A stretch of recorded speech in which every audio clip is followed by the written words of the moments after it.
ओम नमः शिवाय। श्री शिव महापुराण 5वां अध्याय। ब्रह्मा जी ने कहा, हे नारद, इस प्रकार शिवजी जब काशी में राज्य कर रहे थे, उसी समय दुर्ग नामक एक महाबलवान दैत्य देवताओं को अत्यंत दुख पहुंचाने लगे। उसे यह वरदान प्राप्त था कि वह किसी भी पुरुष के हाथ से नहीं मरेगा। उस वरदान के कारण उसने तीनों लोकों को अपने वश में कर लिया और संपूर्ण धर्म कर्मों को नष्ट कर डाला। उस दैत्य के अत्याचारों से दुखी होकर मैं विष्णु जी तथा अन्य सब देवता ऋषि मुनियों को साथ ले शिव जी की शरण में गए और उनसे अपने कष्ट का संपूर्ण वृत्तांत कह सुनाया। उस समाचार को सुनकर शिव जी ने भगवती गिरजा को यह आज्ञा दी कि तुम उस दैत्य का वध कर डालो। भगवती गिरजा ने शिव जी की आज्ञा सुनकर विद्यावासिनी का स्वरूप धारण कर उस दुर्ग नामक दैत्य को मार डाला। तभी से वे दुर्गा के नाम से प्रसिद्ध हुई। उस समय उस दैत्य के मारे जाने से देवताओं को अत्यंत आनंद प्राप्त हुआ। हे नारद, इस प्रकार शिव जी ने बहुत दिनों तक काशी में राज्य किया। जब राजा दिवोदास ने उन्हें कष्ट पहुंचाया, तब उन्होंने काशी को छोड़ दिया और मद्राचल पर्वत पर अपनी राजधानी बनाकर रहने लगे। इस कथा को सुनकर नारद जी ने अत्यंत आश्चर्य में भरकर ब्रह्मा जी से पूछा, हे पिता, वह राजा दिवोदास कौन था जिसने शिव जी को काशी से छुड़वा दिया था? तदुपरांत शिव जी ने किस उपाय द्वारा काशी को फिर प्राप्त किया, वह कथा भी आप मुझे सुनाने की कृपा करें। ब्रह्मा जी बोले, हे नारद, पहले पद्म कल्प में स्वयंभू मनवंतर के मनु के वश में दिवोदास नामक एक राजा उत्पन्न हुआ। वह राजा अपने नाम के अनुरूप ही शास्त्र धर्म में अत्यंत दृढ़, परम ज्ञानी और शिव जी का भक्त था। उसने अपना राज्य छोड़कर काशीपुर में जा अत्यंत तप किया। उसके राज्य त्याग देने से संसार में बहुत अकाल पड़ा, जिसके कारण सब मनुष्य अत्यंत दुखी हुए। राजा न होने के कारण सब जगह चोरियां होने लगी, धर्म भ्रष्ट हो गया, यज्ञ कर्म नष्ट हो गए, सर्वत्र दुख का साम्राज्य छा गया तथा सब लोग पापाचरण करने लगे। हे नारद, उस समय देवताओं ने मेरे पास आकर यह कहा, हे ब्राह्मण, राजा न होने के कारण संसार की दशा अत्यंत खराब हो रही है, अस्तु आप शीघ्र ही कोई उपाय कीजिए। यह सुनकर मैं सब देवताओं को साथ ले काशीपुरी में जा पहुंचा और जिस स्थान पर राजा दिवोदास तप कर रहा था, वहां पहुंचकर उससे बोला, हे राजन, तुम अपना राज्य फिर से संभालो। जब तुम पुनः शासन कर उठोगे, तब तुम्हारे राज्य में वर्षा होगी, जिससे प्रजा को दुखों से मुक्ति मिलेगी। उस समय वासुकी नामक नाग अपनी अनंग मोहिनी नामक कन्या का विवाह तुम्हारे साथ कर देगा। वह कन्या अत्यंत पतिव्रता तथा धर्मव्रत धारिणी होगी, जिसके द्वारा तुम अत्यंत आनंद प्राप्त करोगे। यह सुनकर राजा दिवोदास ने मुझसे कहा, हे प्रभु, मैं केवल उसी शर्त पर राज्य करने के लिए तैयार हूँ कि अब से सभी देवता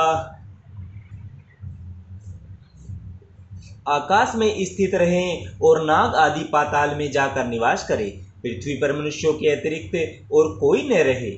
हे नारद, राजा दिवोदास की इस शर्त को मैंने अपने अहंकार में भरकर स्वीकार कर लिया।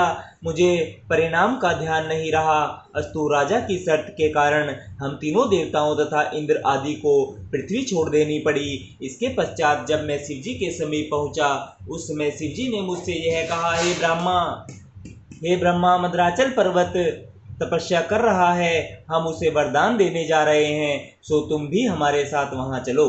हे नारद, शिव जी की आज्ञा सुनकर मैं उनके साथ चल दिया।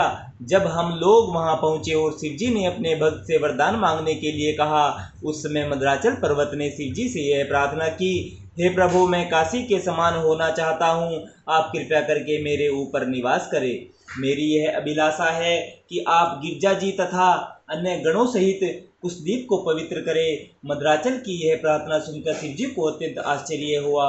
उस समय मैंने शिव जी से यह कहा, हे प्रभु, मैंने आपकी माया में मोहित होकर राजा दियोदास को वरदान दे दिया है कि अब से सभी देवता पृथ्वी पर वास न करके आकाश में रहेंगे, इसलिए आप भी मद्राचल की इस प्रार्थना को स्वीकार कर ले।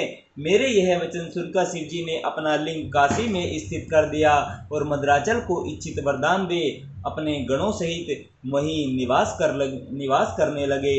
हे नारद, इस प्रकार शिवजी लिंग रूप होकर काशी में रहे। उस लिंग का नाम अभिमुक्त प्रसिद्ध हुआ। उस लिंग का ध्यान करने से समस्त कार्य पूर्ण होते हैं। इस प्रकार शिवजी काशी को त्याग कर मंदरगिरी पर चले गए और विष्णु जी अपना धाम त्याग कर उसी पर्वत पर सुशोभित हुए। गिरजा, गणपति, सूर्य आदि देवता तथा ऋषि मुनि भी अपने अपने स्थान को छोड़कर वही विराजमान हुए। शेष जी आदि सभी नाग पाताल लोक को गए। उस समय जो देवता नाग आदि पृथ्वी को छोड़कर आकाश अथवा पाताल को गए थे, उन्हें अपने मन में दुख तो बहुत हुआ, परंतु मेरे वरदान के कारण सभी विवश थे। जब हम सब लोग पृथ्वी से हट गए, तब राजा दिवोदास काशी को अपनी राजधानी बनाकर राज्य करने लगा। उसने अपनी विद्या तथा बल द्वारा ऐसे नियम प्रचलित किए कि उसके राज्य में कोई भी व्यक्ति किसी भी प्रकार का कुकर्म नहीं कर पाता था।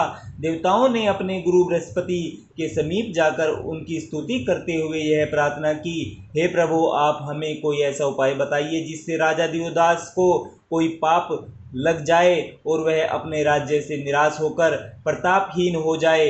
वेद कहते हैं कि पृथ्वी पर वास पाना परम दुर्लभ है। यदि किसी को पृथ्वी पर वास मिल जाए तो उसे परम पद प्राप्त होने में कोई संदेह नहीं रहता। विशेषकर काशी में, जहाँ साक्षात भगवान सदाशिव रहते हैं, मृत्यु होने से मुक्ति की प्राप्ति होती है। जिसने काशी वास त्यागा, उसने मानो अपना सर्वस्व नष्ट कर लिया। काशी का चंडाल भी अन्य स्थान के राजाओं से अधिक श्रेष्ठ है, क्योंकि अन्य स्थानों में आवागमन का भय बना रहता है और काशी में वह भय कहीं ढूंढे भी नहीं मिलता। देवताओं की यह प्रार्थना सुनकर बृहस्पति जी ने कहा, हे देवताओं, जब तक कोई राजा अपने धर्म को नहीं त्याग देता, तब तक उसका राज्य नष्ट नहीं हो सकता।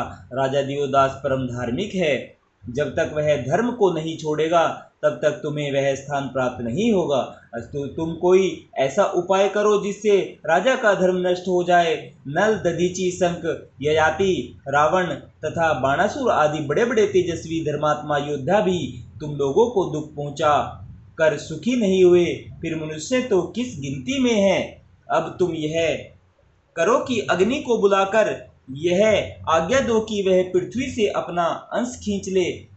जब पृथ्वी पर अग्नि का निवास नहीं रहेगा तो वहां के सब कार्य नष्ट हो जाएंगे। उस समय राजा दिवोदास का राज्य भी स्वतः समाप्त हो जाएगा। हे नारद, बृहस्पति द्वारा बताए गए इस उपाय को सुनकर देवता प्रसन्न हो गए। तदुपरांत इंद्र ने अग्नि को बुलाकर सब वृत्तांत कह सुनाया। अग्नि ने इंद्र की आज्ञा का पालन करते हुए अपने प्रत्यक्ष, जलगत तथा उदरगत इन तीनों प्रकार के रूपों को पृथ्वी से खींच लिया। अग्नि के इस प्रकार लोप होते ही पृथ्वी निवासी सभी जीव अत्यंत दुखी हो गए। उस समय संपूर्ण प्रजा एकत्र होकर राजा के पास गई और उनसे अपने दुख का हाल कहने लगी। उस समाचार को सुनकर राजा दिवोदास को यह विश्वास हो गया कि इस प्रकार देवताओं ने मेरे साथ शत्रुता की है। अपनी प्रजा को यह आश्वासन देकर विदा किया कि तुम लोग किसी प्रकार की चिंता मत करो, मैं अपनी शक्ति द्वारा तुम्हें किसी प्रकार का कष्ट नहीं होने दूंगा। हे नारद, प्रजा के चले जाने पर राजा ने अपने मन में यह विचार किया कि आज तो देवताओं ने अग्नि को बुला लिया है, कल को वे किसी दूसरे को बुला लेंगे।